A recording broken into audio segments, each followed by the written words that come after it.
Tambay muna tayo dito sa may KCC parking. By the way, yan po ang parking ng KCC.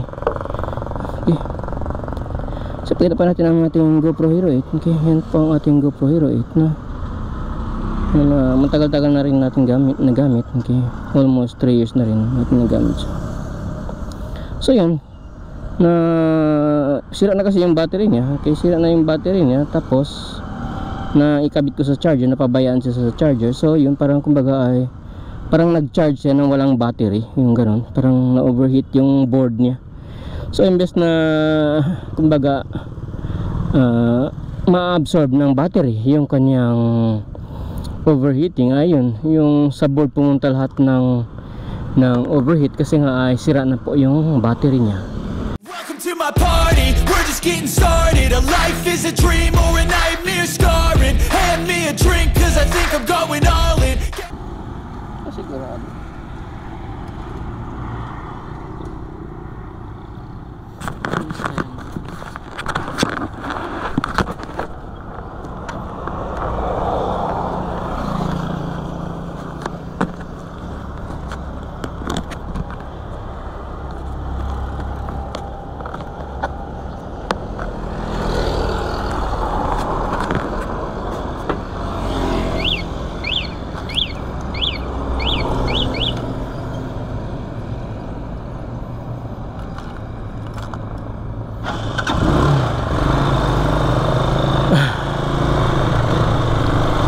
Microphone test, hello mic, test mic test, hello mic, microphone test. So what's up na po mga katambay. Okay, hindi ko pa alam kung napapansin nyo or mapapansin nyo, pero hindi na po Hero 8 ang ating gamit ngayon.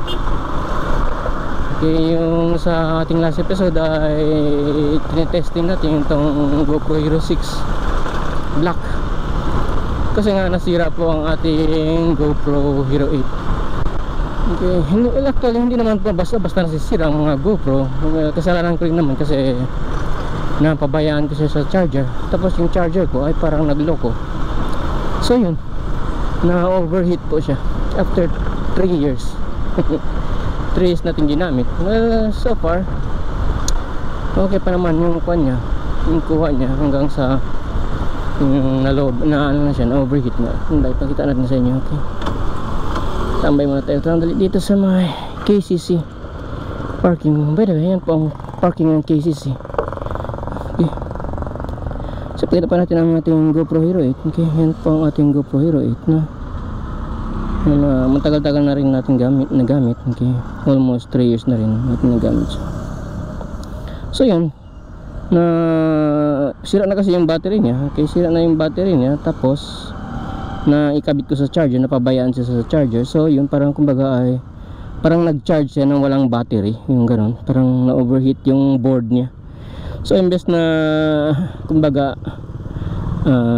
ma-absorb ng battery yung kanyang overheating, ayun, yung sa board pumunta lahat ng overheat kasi nga ay sira na po yung battery niya. So ayun, advice na sa mga nag-GoPro or kung may gumagamit ng GoPro, bantay-bantayan niyo po yung battery ninyo. Kung halimbawa medyo luma na siya, ipalitan niyo na. Parang hindi po masisira ang yung GoPro kasi oras na nag-charge yan. Okay, naikabit nyo sa charger tapos sira na yung battery, talagang masisira po yan siya kasi kumbaga ay masusunog yung motherboard, which is yung nangyari sa ating Hero 8 na yun, hindi na natin magagamit. Well, subukan natin. Okay, subukan natin dalhin sa mga repair store. So pa dito na sa may Zamboanga City ay bihira po yung nagre-repair ng mga ganito, yung GoPro. So antayin lang natin kung halimbawa makapunta tayo ng Maynila or whatever, or Davao siguro, yung may mga nagre-repair talaga ng GoPro. Okay, subukan natin. Pero sabi ng isang taga-repair online, parang sa Cebu ata sila, okay, Cebu, more or less baka board po yun yung sira kasi nga yun, ganun nga yung nangyari. Parang na-overheat siya, di ba? Na-overheat.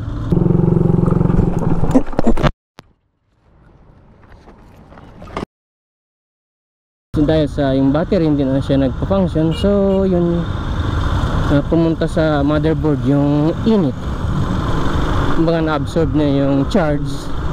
Fast charger pa naman yung nagamit ko, kaya yung motherboard niya yung nasira.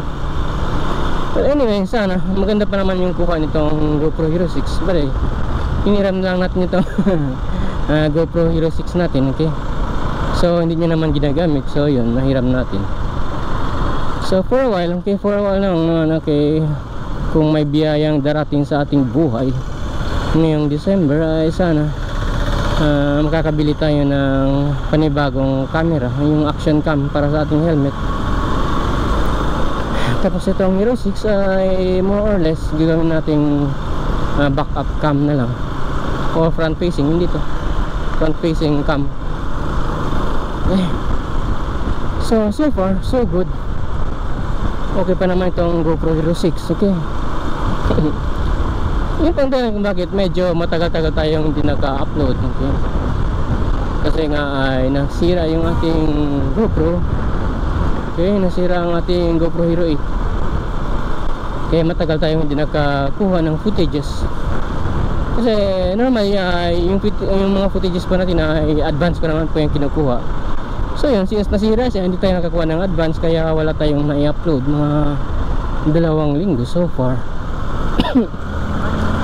So ngayon at least balik na tayo gamit itong GoPro Hero 6 for a while, habang hindi pa tayo nakakabili ng panibagong camera, which is sana makakabili tayo this year, okay, bago mag 2025 ay meron tayong panibagong action cam na magamit po sa ating motovlog, Zamboanga City motovlog, diba? So nakakamiss din yung pag-vlog. Kung halimbawa, yun nga nung matagal-tagal tayong tambay, ay medyo nakakamiss nga yung paglakwatsa, tapos nagre-record ganito, okay. So far at least sana maganda itong kuha ng so far, okay, na-test natin. So sana test natin the last day, okay, the other day tinesting natin itong GoPro Hero 6. So far okay naman yung stabilization niya, maganda naman. Kasi by the way, sa mga hindi po nakakaalam, okay, ang GoPro Hero 6 po ang kauna-unahang GoPro na ginamitan ni GoPro, okay, ginamitan ni GoPro na kanilang dedicated microchip, okay, yung GP1, okay, GP1 na microchip. Kasi dati po ay nagdedepende sila sa may umbrella, okay, umbrella na microchip which is yun ang gamit ng mga ibang action cam tulad ng mga Sony, okay, yung mga Sony umbrella din po yung gamit nila dati, okay, dati. So yung GoPro, ito yung kauna-unahan nilang gumamit ng kanilang sariling microchip which is yung GP1 nga. Ang Hero 6 po ang kinabitan nun, ang kauna-unahang Hero, okay, GoPro Hero na ginamitan ng GP1 na microchip. So ito po yun, ang GoPro Hero 6. So maganda naman, pati yung stabilization maganda, kaya maganda yung kuha niya. Mas maganda siya kasi sa Hero 5, kasi yung Hero 5 ay umbrella pa lang po yung microchip ng GoPro Hero 5. Umbrella po yun ang gamit nila, hindi pa GP1. Okay, so sa Hero 6 ay GP1 na, which is ang GoPro dedicated microchip.